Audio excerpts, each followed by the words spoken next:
start to the week actually. I tried my first speed session as part of the running coaching, and it was called a Mona Fartlek. So I think Steve Moneghetti, the Australian runner, must have invented it or been part of its inception. And the idea is doing kind of a set of reps, starting at kind of a fairly fast pace for 1.5 minutes and doing 2 of those reps, and then slowly increasing your speed for the later reps, but only doing them for shorter periods of time. So you're kind of you're building up your speed, but you're reducing your rep time, and overall you're running kind of at a fairly high speed for a decent amount of time. So that was quite fun, and I felt strong throughout and I felt fit, but I think maybe just overdid it a little bit in the intensity department in regards to my feet. So kind of the last K, which was basically the cool down on the way home, my feet kind of felt a bit fatigued, not painful, and then afterwards, the rest of that day, they kind of felt maybe just a little bit stiff, but not painful. And then, so moving on to Wednesday, went for the group run that we usually do, and that was fun. And then kind of afterwards, my feet felt better than they did last week after the same run. So I kind of, after thinking I did Monday too hard, after Wednesday I kind of thought, okay, maybe not too bad. And I've been rolling them out and making sure I'm trying to recover as best I can. So after Wednesday, things were looking good.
So the last run of the week was my long run on Saturday morning, and that called for, I think it was 60 to 65 minutes with some 15-second strides. So somewhere middle to the end of that long run, I did kind of 15 seconds a bit faster, 45 seconds slow, 15 seconds a bit faster, 45 seconds slow. So 6 reps of kind of a faster pace, and throughout that run I kind of generally felt okay. From about 2Ks my right foot started to hurt a little bit, and throughout that kilometer it kind of maintained.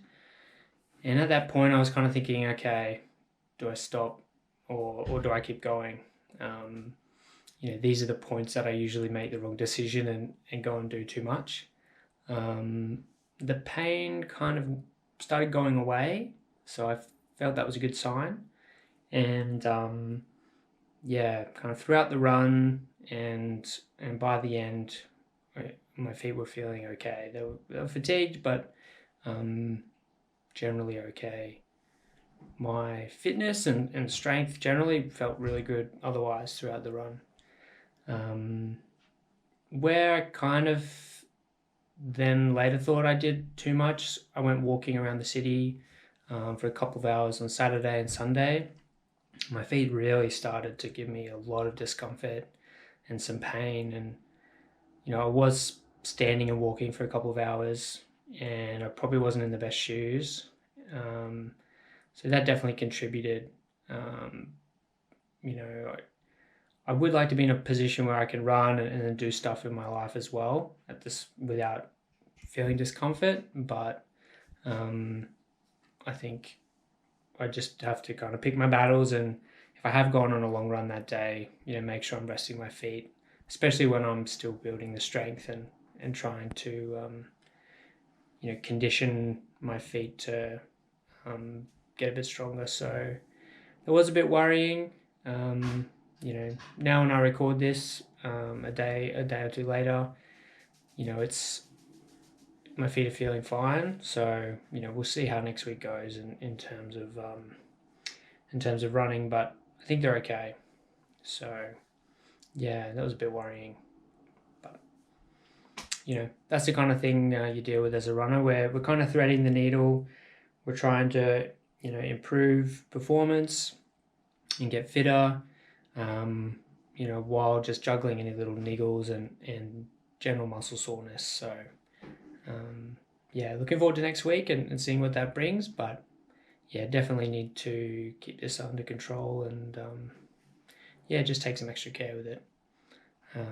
But that's it, and I'll see you guys next week. Peace.